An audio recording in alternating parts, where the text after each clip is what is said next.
intrakranial dan intrakranial yang bersifat invasif karena menggunakan kateter dan zat kontras. Indikasinya semua kasus penyakit yang dicurigai terdapat kelainan pembuluh darah di luar dan di dalam otak. Kalau di luar otak ini maksudnya di area leher ya, di area leher atau di daerah sekitar dadanya juga.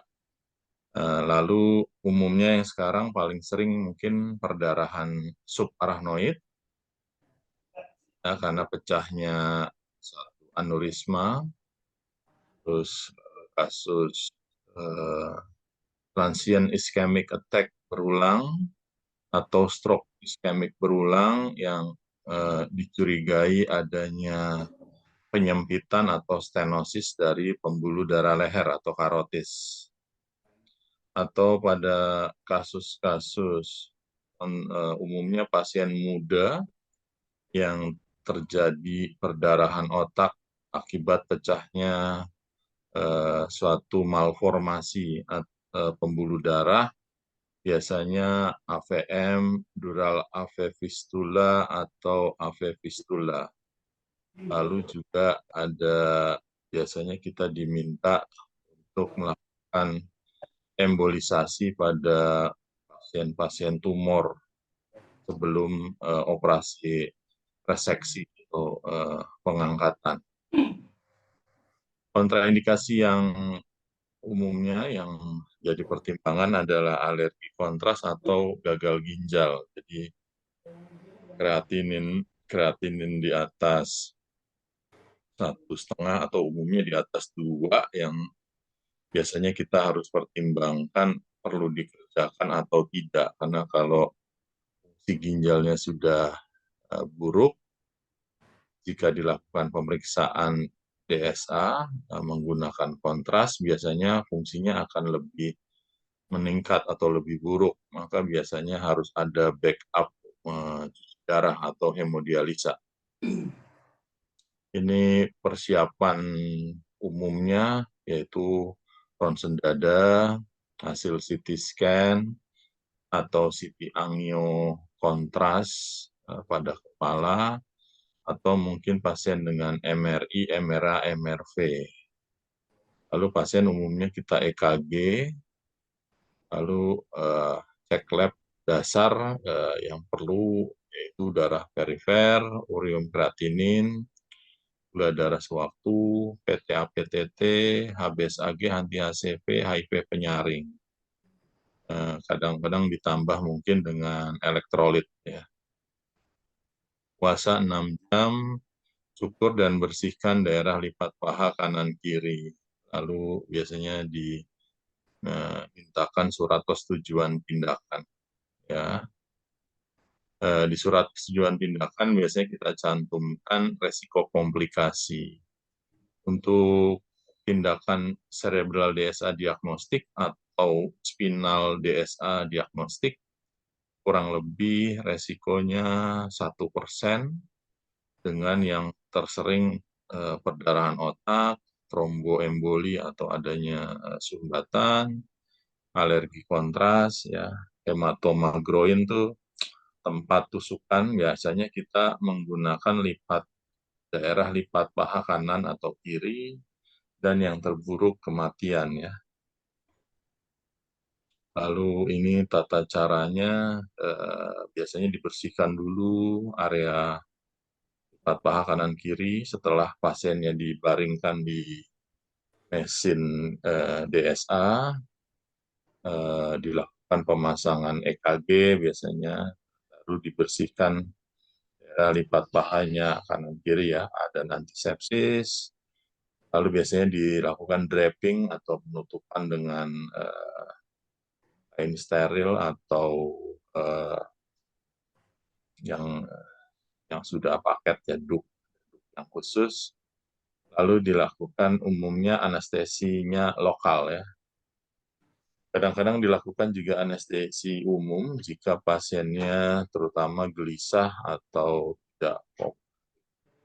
Lalu dilakukan setelah dilakukan anestesi lokal atau sudah dilakukan general anestesi, baru kita bisa melakukan puncture atau mencari arteri femoralis kanan atau kiri, lalu dilakukan pemasangan femoral sheath, kita bilang. Untuk dewasa biasanya femoral sheath-nya 5, 6, 7, 8. Kalau anak-anak biasanya 4 ya. Lalu kateter juga yang digunakan kurang lebih sama size-nya 5 frank dan wire-nya juga wire standar ya 0,032 atau 0,038. Cairan infus biasanya 1 kolov 500 ml kita tambahkan dengan heparin 1000 unit, ditaruh atau diletakkan di dalam baskom besar itu untuk merendam kateter beserta wire atau alat yang digunakan selama tindakan. Ini adalah contoh report atau rincian dari pembuluh darahnya. Jadi cerebral DSA diagnostik kita hanya untuk menilai pembuluh darah, bukan untuk suatu tindakan terapi.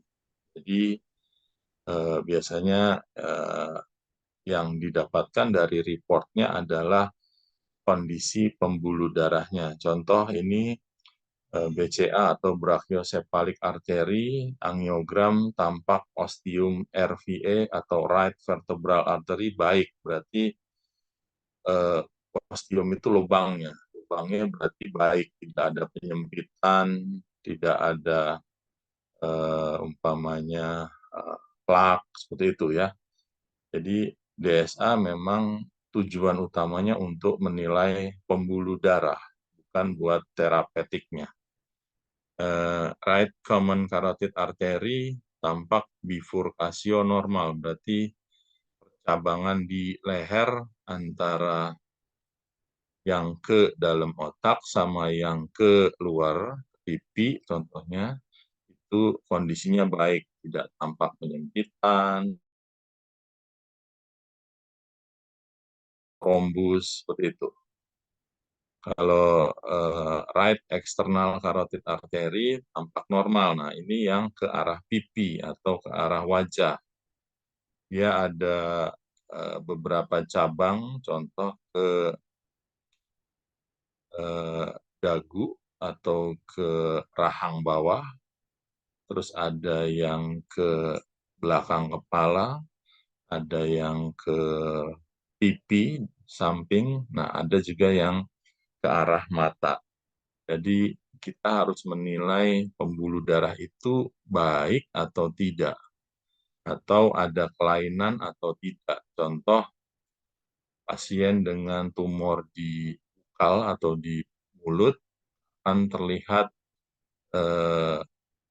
kita bilangnya tumor blast. Jadi karena si kontras itu mengisi ke arah tumor dari right external carotid artery.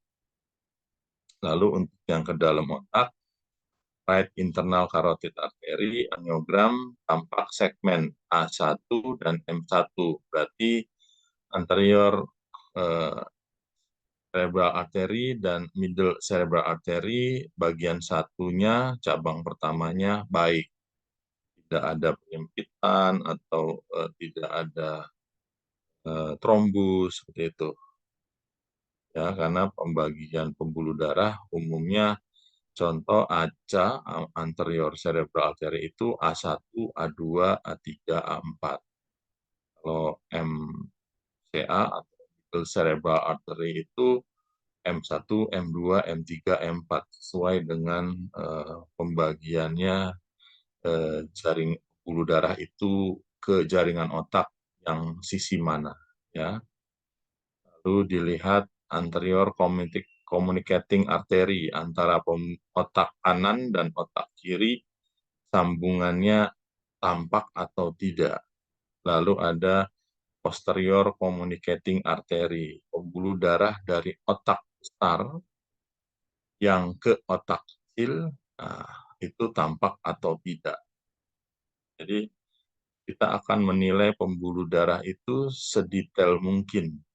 Ada apa? Itulah tujuannya dari dilakukan pemeriksaan cerebral DSA. Atau kalau di spinal biasanya juga lebih spesifik sesuai tulang belakangnya dari torakal atau dari lumbal 1 ke lumbal 5, dari torakal 1 sampai torakal 12. Jadi kita akan rinci baik-baik.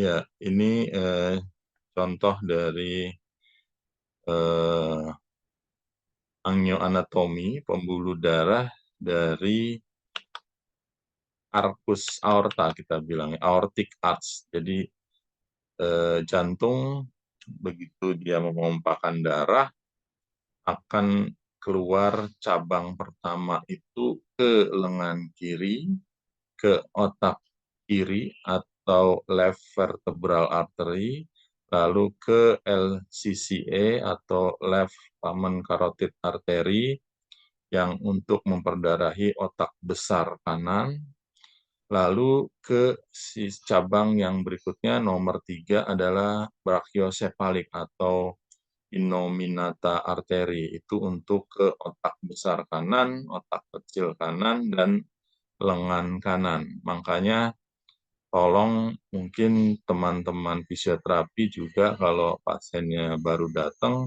kalau ditensi diukur tensinya di lengan kiri dulu, baru di lengan kanan. Kenapa? Karena eh, Allah itu Tuhan ciptain posisi jantung, dia akan keluar, namanya arcus aorta atau aortic arch. Cabang pertamanya ke lengan kiri dan otak kecil kiri. Jadi makanya ukur tekanan darah yang terbaik di lengan kiri dulu, baru di lengan kanan. Ya, ini kita lihatkan contoh right internal carotid artery atau RICA dengan cabangnya middle cerebral artery dan anterior cerebral artery. Ya, jadi kalau MCA itu ke arah alis ke sini ya, samping. Itu MCA, kira-kira posisinya sejajarnya di bawahnya alis kalau kalau kita umpama. Kalau anterior ini dia ke tengah, terus kayak ke atas. Itu anterior cerebral artery. Ya. MCA atau middle cerebral terutama mengontrol gerakan dari lengan. Ya. Sedangkan ACA itu teritorinya mengontrol untuk kaki.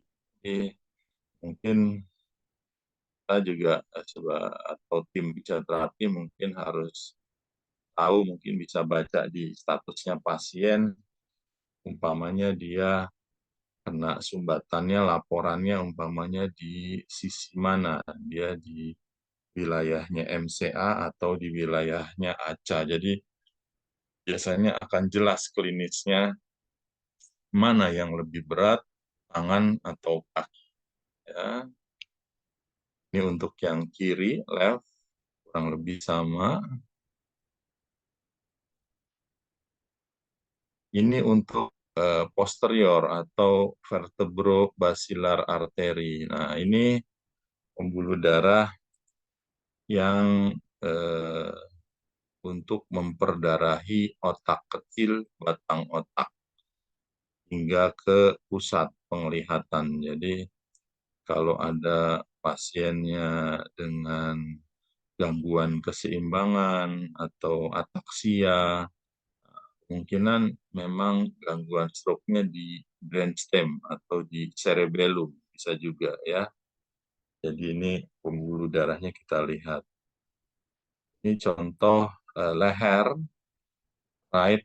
dan left karotis. Jadi kalau DSA kita akan lihat hasil pembuluh darah itu seperti ini. Contoh ini yang right karotis, yang sisi sebelah kanan ini mengalami penyempitan atau stenosis. Yang sebelah ini left ya ada bilangnya hard plaque ya, jadi ada plaque yang lumayan besar yang juga ganggu. Jadi ada penyempitan pembuluh darah. Nah, kalau ini untuk vertebral atau pembuluh darah yang ke otak kecil. Dilihat ini yang left side atau lengan kiri ada penyempitan, ada stenosis.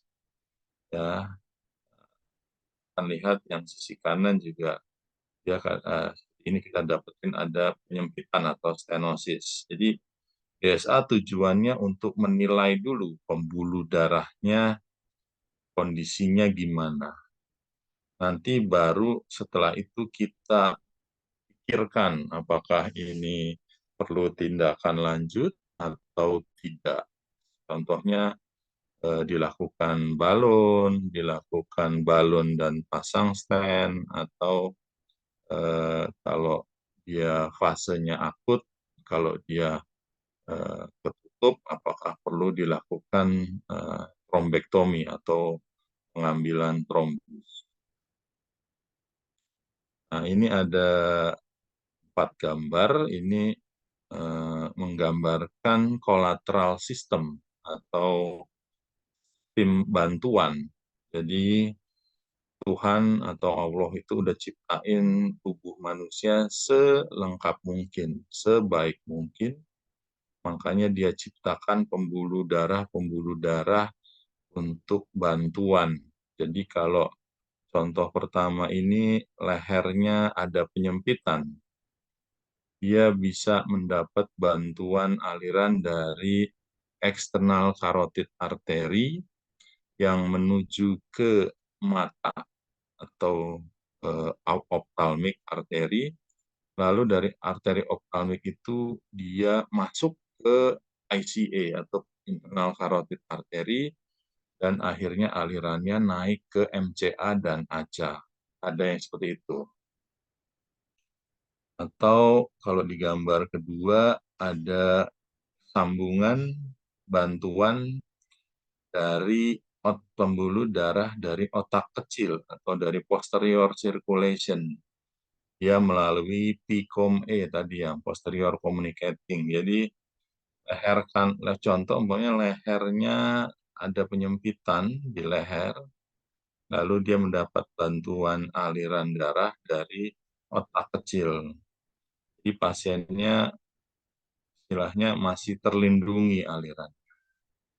Nah, kalau gambar ketiga ini contoh klasik aliran darah dari sisi kanan, dari leher kanan menuju otak besar kanan, MCA dan ACA, lalu dia menyeberang membantu otak kiri, ACA dan MCA kiri. Kenapa dia sampai ke bentuk itu? Pasti dari leher kirinya tidak ada aliran lagi. Ya, yang gambar keempat sebenarnya juga sama, tapi dia hanya membantu ke wilayah ACA kiri, anterior cerebral artery kiri, dan melalui leptomeningeal arteri atau pembuluh darah yang kecil-kecil yang halus, dia akan memberi aliran ke arah wilayah dari MCA kiri. Ya. Lalu kita akan langsung menuju DSA terapeutik atau DSA yang memang dilakukan sebagai terapeutik atau pengobatan yang dikenal sekarang di seluruh rumah sakit di Indonesia adalah tindakan intraarterial trombolisis atau dilanjutkan dengan mechanical thrombectomy. Ini untuk stroke fase akut atau stroke yang baru terjadi dengan onset di bawah biasanya di bawah 6 atau di bawah 12 jam. Gimana dok kalau pasiennya sudah lebih dari 1 hari yang nggak bisa dilakukan tindakan trombolisis? Yang ada hanya DSA diagnostik, hanya untuk menilai pembuluh darahnya. Lalu tindakan berikutnya pada kasus perdarahan subarachnoid, endovascular coiling, ini aneurismanya kita harus tutup. Bisa simple coiling, bisa stent assisted coiling, balloon assisted coiling, atau kalau yang ukurannya besar dan tidak pecah, biasanya kita pilih flow diverter. Lalu untuk kasus-kasus malformasi pembuluh darah, biasanya dilakukan endovaskular embolisasi. Ya. Lalu untuk tadi kasus penyempitan di pembuluh darah leher, biasanya kita lakukan stenting atau angioplasti, balon, dan stent. Ini contoh kasus pada stroke iskemik akut, ya stroke iskemik penyumbatan ya. Kita harus nyelamatin daerah penumbranya atau daerah sekitarnya. Sedangkan iskemik core atau pusat sumbatannya biasanya tidak bisa diselamatkan. Nah, ini yang penting. Intravenous trombolisis dan intraatrial trombolisis. Intravenous trombolisis hanya dilakukan dengan syarat onset kurang dari 4,5 jam. Ya, karena ini beresiko kalau lebih dari 4,5 jam onsetnya, resiko perdarahan otaknya sangat besar. Lalu bisa dilanjutkan dengan intraatrial trombolisis. Intraatrial trombolisis sudah dilakukan oleh seorang intervensionis yang mengerjakan di dalam cath lab, dalam ruangan khusus, atau dilakukan mechanical thrombectomy. Sekarang kami di pusat otak lebih banyak kasus-kasus mechanical thrombectomy pada kasus iskemik akut yang dicurigai large vessel occlusion atau LVO atau sumbatan di pembuluh darah yang besar. Contoh di MCA, M1, M1 sumbat itu biasanya disebut dengan large vessel occlusion atau lebih besar lagi pembuluh darah ICA-nya. Sepanjang ICA itu kesumbat itu dianggapnya large vessel. Jadi tindakannya dilakukan mechanical thrombectomy. Idealnya kapan? Ya idealnya sebenarnya kurang lebih di atas 4,5 jam dengan batas waktu sampai ada yang bisa 24 jam, tapi sebenarnya makin cepat makin baik. Jadi biasanya kita putusin jangan sampai lebih dari 6 atau 8 jam untuk dilakukan tindakan. Karena 12 jam bisa, tapi mungkin hasilnya tidak akan lebih baik daripada 6 jam. Makanya kalau ada suatu pelayanan di rumah sakit bilang trombolisis bisa, tapi dia kerjakan onsetnya sudah lebih dari 24 jam. Agak aneh karena tidak termasuk di guideline. Ya. Apalagi kalau stroke-nya udah 2 tahun, terus dilakukan DSA trombolisis. Tidak mungkin, pasti satu istilahnya pembohongan, karena DSA tujuannya hanya untuk menilai pembuluh darah, sedangkan tindakan terapeutik itu ada syarat-syarat. Ini obat aktilase atau obat trombolisis yang dipakai di Indonesia dan hampir di seluruh dunia, namun saat ini mulai berganti arahnya. Kalau ini nama obatnya aktilase atau kita biasa sebut RTPA. Dosisnya biasanya yang digunakan adalah 0,9 per kilogram berat badan. Atau kalau di Jepang karena pasiennya banyak usia tua, mereka menggunakan dosis 0,6. Tapi batasan jam tetap harus di bawah 4,5 jam. Alhamdulillahnya semenjak bulan Februari 2023, tindakan intravenous trombolisis di cover oleh BPJS ya. Jadi makanya makin banyak pasien yang bisa kita tolong dengan pemberian intravenous trombolisis.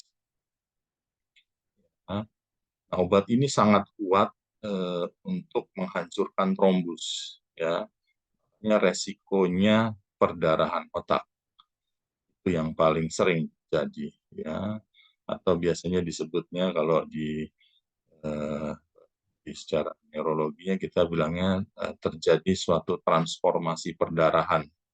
Tadinya terjadi sumbatan, kita berikan obat ini, aktilase atau trombolisis, tiba-tiba terjadi komplikasi perdarahan otak atau transformasi. Ya. Kita akan melihatkan contoh ini dari DSA-nya, kita melihat MCA kanannya tertutup atau oklusi. Setelah dilakukan trombektomi dengan disedot, akhirnya aliran itu membaik, namun memang kadang tidak terlalu komplit, ya, tidak terlalu bagus alirannya, hanya sebagian yang terbuka, ada yang di bawah itu terlihat tampak trombus atau gumpalan darah yang berhasil kita sedot, ya, kita ambil. Ini pasien laki-laki 26 tahun dengan lumpuh sisi kiri, bicaranya pelo, ada kesemutan dari sisi kepala, sisi head polos normal, dari sisi angionya ada oklusi, lalu dilakukan trombektomi. Alhamdulillah klinisnya dia membaik, ya, kelemahan tubuh sisi kirinya langsung membaik. Namun pasien ini 18 jam kemudian mengalami lumpuh lagi. Nggak taunya setelah kita cari faktor resikonya, ada sumber trombus dari jantung. Jantungnya ada kebocoran, akhirnya dari tim jantung dilakukan suatu tindakan juga. Nah, ini pasien baru, saya kerjakan kira-kira 2 bulan yang lalu. Pasien datang dengan pusing berputar, dia tidak bisa membuka matanya, hanya menutup mata, dan dia seperti arah mengantuk. Kita dapatkan dari DSA-nya pembuluh darah vertebral kanan kiri menuju ke distal atau ke basilar, yang basilarnya tidak tampak jelas. Jadi seperti tutup sebagian besar.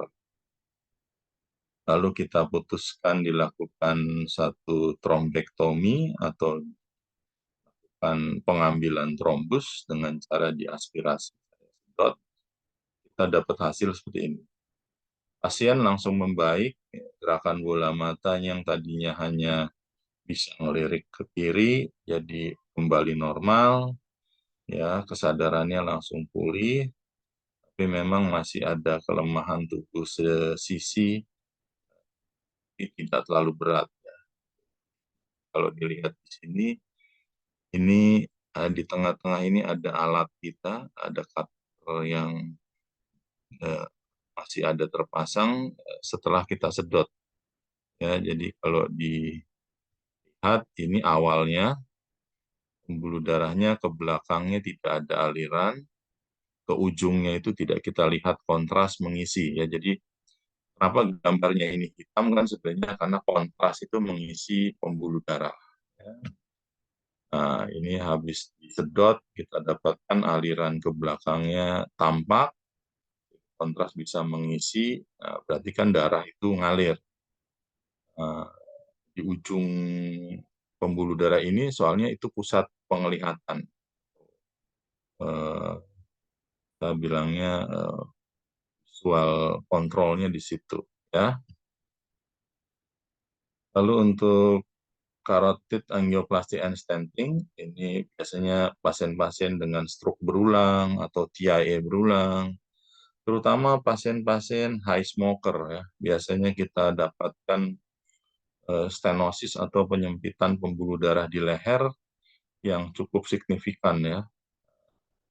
Biasanya di teori kita lihat seperti ini, ada penyempitan pembuluh darah di sisi kiri ini kalau di contohnya yang sangat berat. Ya, nah, ini contoh pasien saya dengan penyempitan pembuluh darah leher kanan.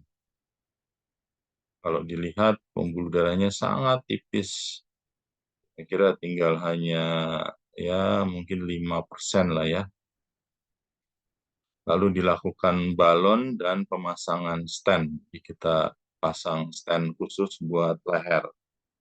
Ya, karena tujuannya untuk mencegah stroke berulang.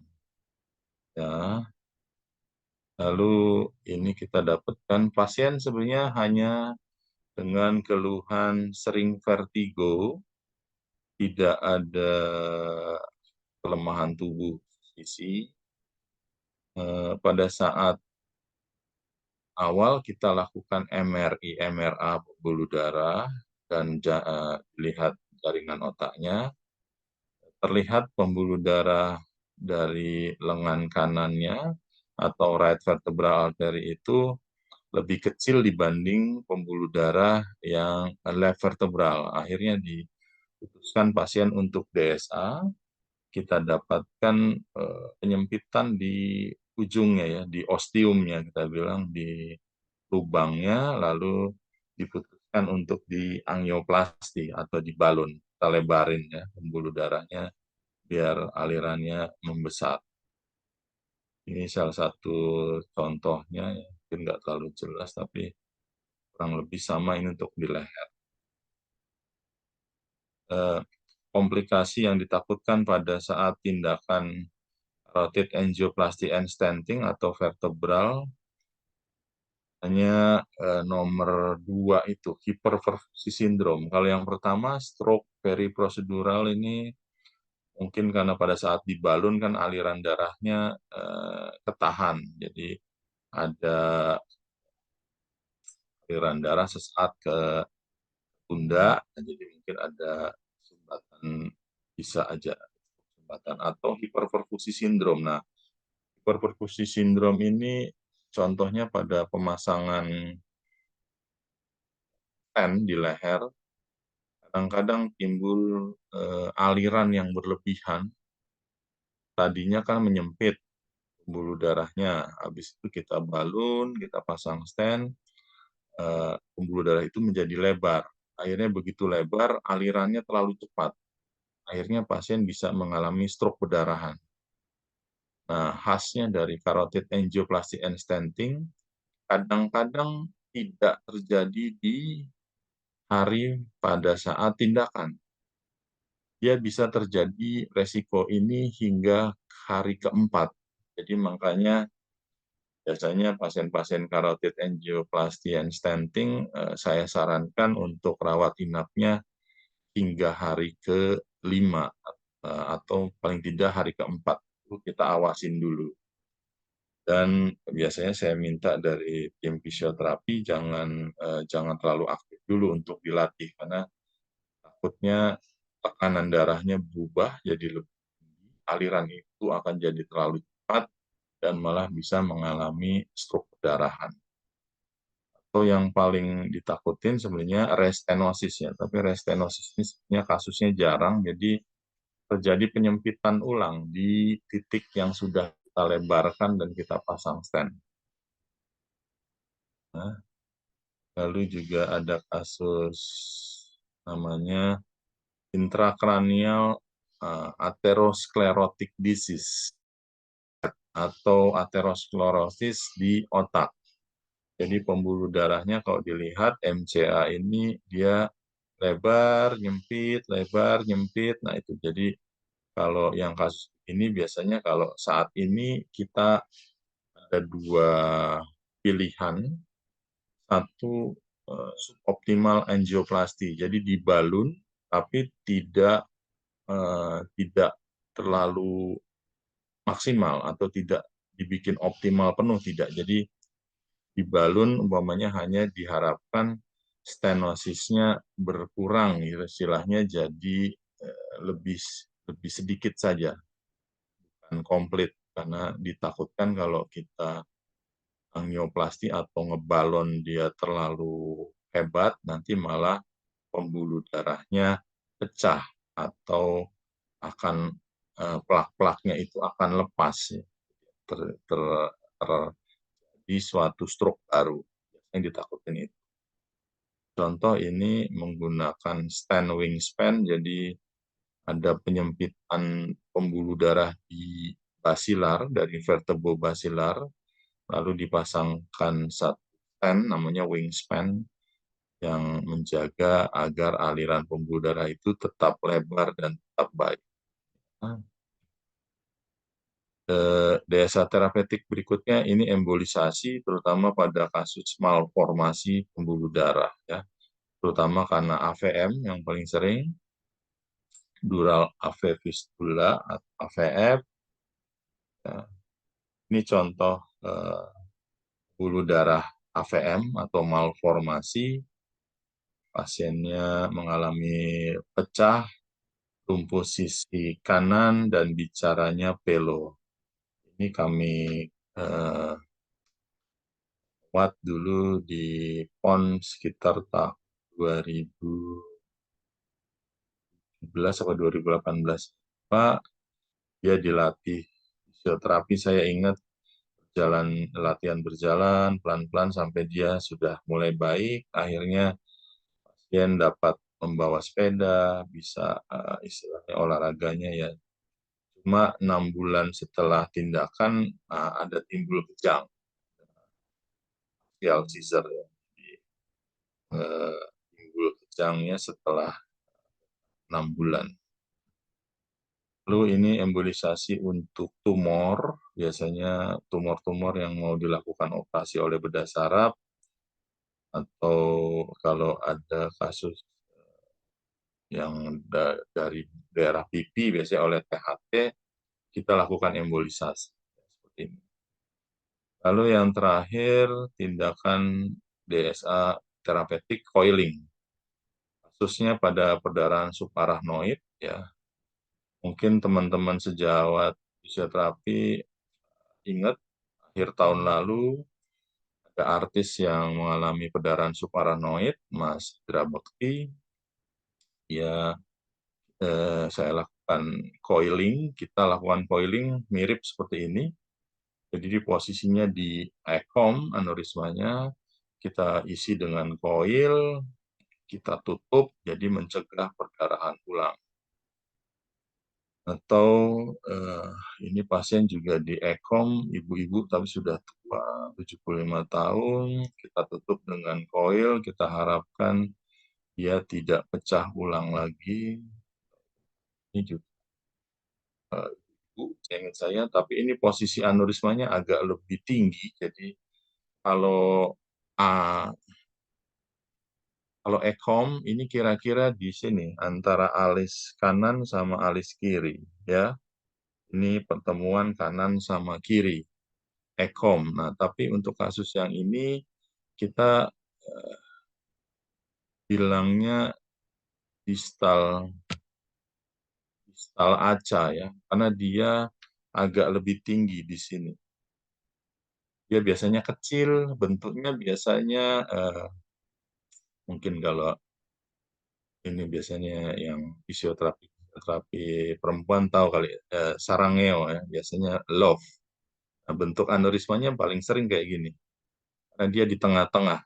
Kalau dari samping dia kelihatan, ya.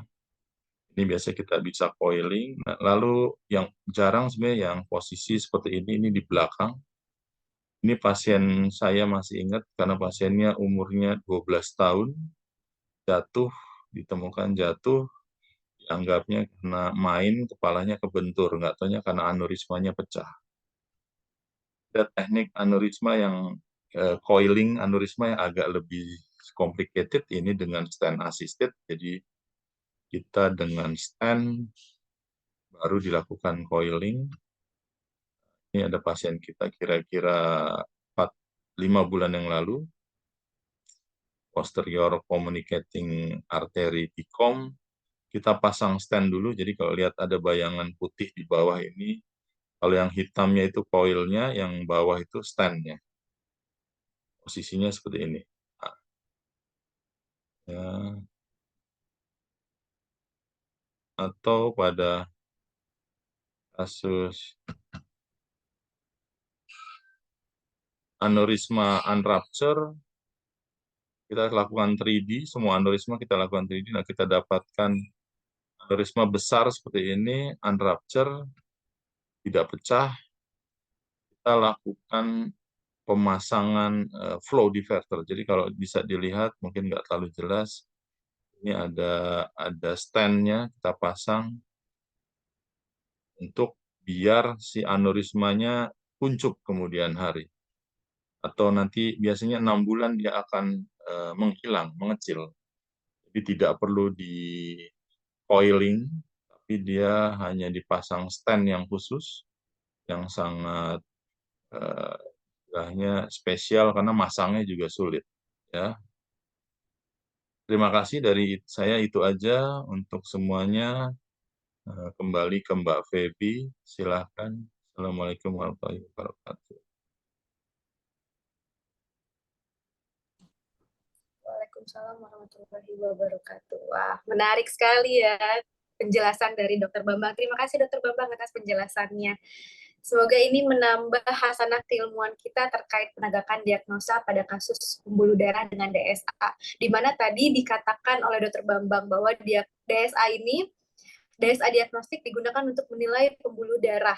Adapun tindakan terapeutik yang dapat dilakukan antara lain yaitu trombolisis, trombektomi, coiling, embolisasi, serta angioplasti dan stenting yang dapat dilakukan di fase akut. Baik, bagi teman pintar yang ingin bertanya, silahkan di kolom chat ya. Silahkan untuk teman pintar bertanya di kolom chat. Apakah ada yang ingin bertanya, teman-teman? Ini ada 100.000 untuk dua penanya terbaik loh. Ini silahkan teman-teman yang ingin bertanya.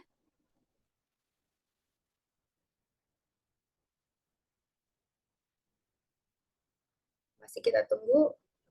Oke. Dokter, ada pertanyaan dari Pak Haji. Assalamualaikum warahmatullahi wabarakatuh. Pagi Dokter Bambang, saya izin bertanya dok.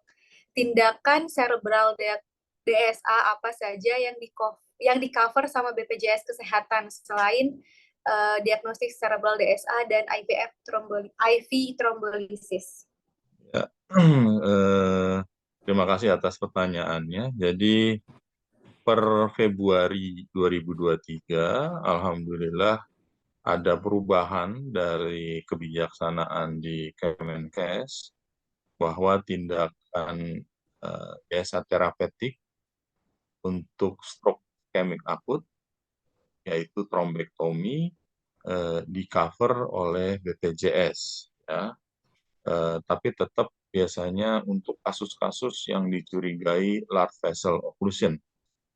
Namun, kalau untuk kasus yang pembuluh darah kecil-kecil, tetap biasanya jika di bawah 4,5 jam, dapat dilakukan intravenous trombolisis.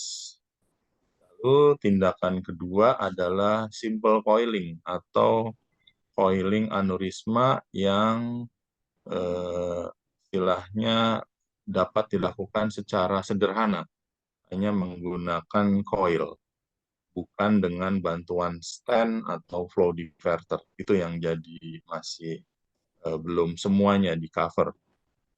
Untuk contoh untuk kasus kayak embolisasi belum di cover, jadi masih ada beberapa tindakan memang yang belum tercover penuh. Tindakan-tindakan yang bisa sekarang dilakukan, contoh di pusat otak juga stroke iskemik akut yang dicurigai large vessel occlusion, biasanya kita lakukan trombektomi atau mechanical trombektomi biasanya, atau kalau pada kasus-kasus pendarahan subarachnoid dari pemeriksaan penunjangnya, contoh dari CT angionya sudah tampak aneurismanya kecil atau sedang, jadi kira-kira dapat diakses simple atau sederhana, biasanya bisa kita kerjakan. Seperti itu. Baik, terima kasih atas jawabannya, Dok. Kemudian ada juga pertanyaan dari Barisa Yaniarti. Izin bertanya, Dok, kapankah waktu idealnya fisioterapi bisa tindakan setelah DSA terapeutik? Iya, jadi pasca tindakan desa terapeutik, contoh trombektomi ya, umpamanya pada kasus stroke iskemik akut, biasanya fisioterapi awal itu kita minta mungkin yang pasif dulu, karena kondisi pasien ditakutkan masih belum stabil. Contoh, pasien banyak pasca trombektomi itu tekanan darahnya masih relatif fluktuatif ya. Kadang-kadang dia baik, kadang-kadang masih tinggi. Jadi biasanya mungkin kalau di awal-awal, hari-hari awal mungkin masih yang pilihannya masih yang pasif. Tapi kalau cenderung pasiennya kondisinya baik, kompos mentis, tekanan darah juga relatif stabil, mungkin bisa langsung di fisioterapinya mulai yang lebih aktif. Contoh kalau kasus perdarahan subarachnoid, nah ini yang agak biasanya lebih riskan ya karena tekanan intrakranialnya kan tinggi. Jadi pasien-pasien SAH itu, nah dia sudah pecah, meskipun kita sudah lakukan coiling, tapi proses yang masih ada di kepalanya adalah vasospasm atau bengkak.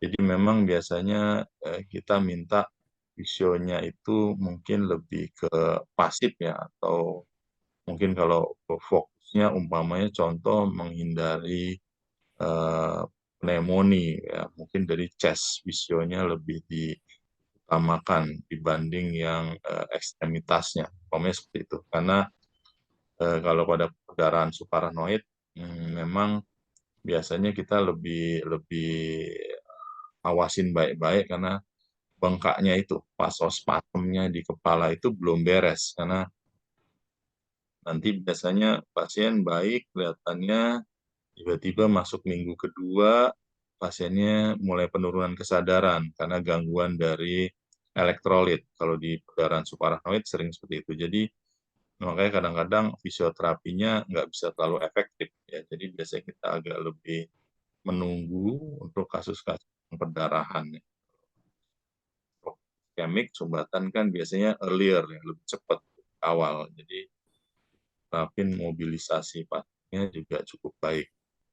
Seperti itu. Baik, sudah sangat menjawab ya, teman pintar. Ada lagi nih, Dok, pertanyaan dari Dia Septiani. Izin, Dok Bams. Pasti masih ingat salah satu pasien dokter di PON. Izin, Dok, terapi apa yang baik untuk pasien saya post coiling 2017. Lalu karena saat ini di area bekas DSA-nya masih suka nyeri dan kaki masih sering panas karena kebasnya, Dok. Terima kasih. Iya, ini Mbak ini pasiennya spesial sebetulnya karena dia masuk ini teman sejawat nakes ya dari puskesmas. Waktu masuk saya masih ingat dicurigainnya meningitis TB. Jadi dicurigainya pertama memang ada meningitis, nggak taunya pas kita periksa detail ada aneurisma di cerebellum, di otak kecilnya. Tapi tipenya bukan yang umum. Yang umum itu aneurisma itu sakular atau bulat, berbentuknya seperti stroberi atau buah anggur. Tapi yang punya Mbak ini memang agak beda karena dia dissecting kita bilang. Jadi waktu itu kita putuskan untuk pembuluh darah yang normalnya yang kita occluded, kita tutup dengan resiko dia mengalami kelumpuhan sebelah badan dan gangguan dari sensoriknya. Makanya sekarang yang masih nyisa mungkin sensoriknya ya, jadi rasa panas, kebas, ya, ngilu. Ya, sebenarnya emang yang sulit kalau pada pasien-pasien aneurisma disek ini, eh, istilahnya tindakan ini resiko komplikasinya yang harus diterima. Jadi waktu itu saya masih ingat, setelah tindakan bangun, dia lumpuh sebelah, bicaranya pelo, namun kita fokuskan dengan fisioterapi, akhirnya lama-lama membaik ya, akhirnya malah bisa punya anak setahu saya, hamil. Jadi saat ini mungkin yang bisa dikerjakan latihan rutin, eh, keseimbangan ya, berjalan, lalu juga untuk mengurangi semutan atau kebas atau rasa panasnya, bisa ada beberapa obat atau vitamin, contoh mecobalamin atau metikobal ya kalau yang paling sering dipakai, itu kan intinya dari B12. Mungkin bisa dikonsumsi rutin untuk mengurangi kebas atau kesemutan. Atau bisa ditambah obat, seperti neuropathic pain kita bilang, contohnya adalah gabapentin atau pregabalin, dapat konsumsi rutin untuk mengurangi sensasinya, seperti itu. Tapi memang ya, kadang ada ya ini sisanya ya dari satu tindakan yang harus kepaksa kita lakukan, untuk mencegah biar dia tidak pecah ulang. Karena kalau pecah ulang, kasus aneurisma ini resikonya yang tertinggi meninggal. Itu aja. Baik, pertanyaan selanjutnya, karena kita banyak nih dok pertanyaannya dan waktunya masih 10 menit lagi. Gak apa-apa ya dok ya, banyak-banyak ya dok. Iya, oke. Oke. Dari Patikno, apakah tindakan DSA dapat dilakukan pasien yang sebelum terkena serangan stroke sehingga dapat untuk antisipasi terjadinya serangan yang selama ini kita ketahui hanya pasien yang pernah kena serangan. Terima kasih. Ya, cerebral DSA bisa saja dikerjakan pada pasien bukan stroke, tapi biasanya sudah dicurigai ada satu masalah. Contoh tadi, pasien saya datang hanya dengan vertigo. Namanya juga saya pikir, Bapak hanya vertigo mungkin karena sibuk, beliau pejabat, lalu kita sarankan MRI, MRA kepala non-kontras dulu. Dari MRI, MRA kepala non-kontras kita dapatkan pembuluh darahnya, terutama yang otak kecil, vertebral kanan kirinya, kok beda size, beda ukuran. Makanya lalu kita sarankan untuk dilakukan DSA untuk memastikan ostium atau lubang pembuluh darahnya di arkus aorta itu ada masalah atau tidak. Karena kalau ada masalah, kita harus istilahnya, memperbaiki itu. Ada beberapa pasien memang datang juga cuma dengan vertigo.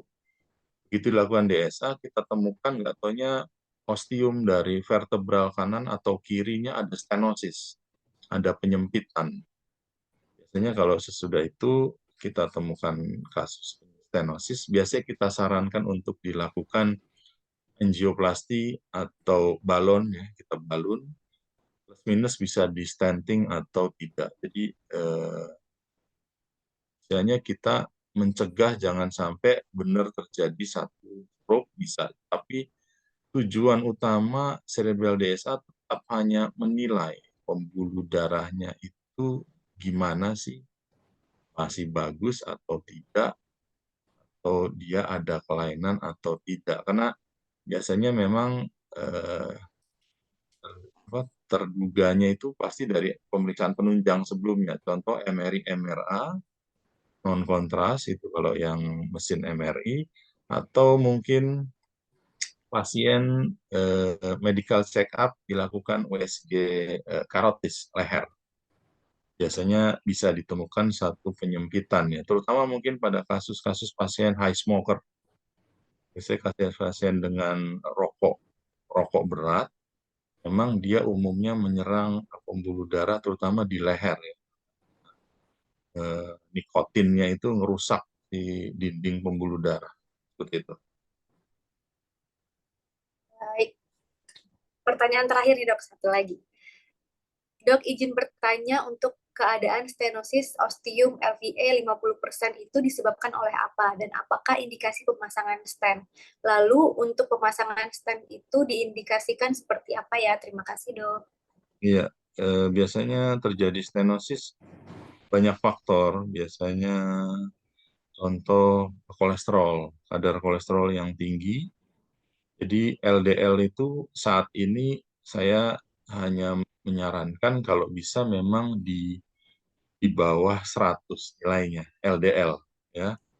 Kenapa? Karena kalau teorinya LDL itu di atas 70, proses aterosklerotik itu terbentuk. Jadi dinding pembuluh darahnya akan berubah. Jadi kalau dinding pembuluh darahnya berubah atau menyempit, pasti aliran itu keganggu. Kalau aliran itu keganggu, ya pasien bisa stroke kapanpun. Ya. Nah, kalau didapatkan 50% stenosis, kita harus lihat dia sudah ada keluhan atau belum. Contoh, ya ada gangguan penglihatan, terus dilakukan scan atau MRI, ada kelihatan bercak infak di pusat penglihatan. Berarti sudah ada klinis atau simptomatik.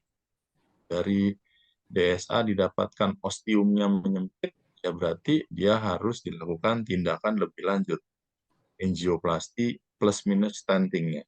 Jadi istilahnya tetap baliknya ini simptomatik atau asimptomatik. Karena kalau simptomatik sudah ada keluhan, 50% ke atas stenosis harus dilakukan tindakan. Akan lebih baik karena mencegah biar tidak terjadi stroke-nya yang istilahnya yang lebih hebat. Contoh di karotis ya, di leher. Pasiennya TIA. Dok lemes, pulih. Lemes, pulih. Lemes, pulih. Terus kita nilai USG contohnya, karotid Doppler, curigain ada stenosis umpamanya 50 atau 60%. Dari angio atau dari DSA-nya jelas ada stenosis 50%, itu harus ditindak. Tidak perlu lama-lama lagi ditunda. Karena apa? Nanti kalau lama-lama dia stroke-nya beneran lebih berat. Nanti yang rugi siapa? Pasien. Karena begitu dia stroke-nya hebat, ya nanti Bu Uci sama timnya ngelatihnya susah, lebih berat. Ya kan? Kalau dia cuma TIA kan kayak orang sehat. Harusnya itu bisa dikerjakan langsung. Jadi jangan sampai kita tunggu dulu. Ya, tadi kayak pasien-pasien saya di PON kemarin, dia cuma vertigo sebenarnya awalnya. Saya juga kok nggak ada curigaan. Bicara pelo ada nggak Pak? Nggak ada. Gangguan menelan ada nggak? Nggak. Akhirnya kebas nggak atau kesemutan daerah oral numbness ya, mulut dan pipi tidak ada. Kita hanya lakukan MRI, MRA. Itu kita lihat terutama pembuluh darahnya kanan kiri beda ukuran, kita harus berpikir apakah ini ada satu penyempitan di bawah, di lubangnya. Makanya disarankan untuk dilakukan DSA.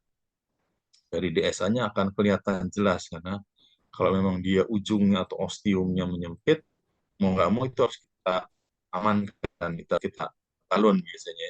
Saya lebih, ya saya angioplasti, saya balun, karena biar aliran ke distal atau otak kecil terutama akan membaik. Jadi kita harapin itu. Baik, terima kasih Dokter Bambang sudah menjawab pertanyaan-pertanyaan dari teman pintar sekalian. Kami juga mengaturkan mohon maaf untuk teman pintar yang mungkin pertanyaannya belum sempat kami bacakan ya.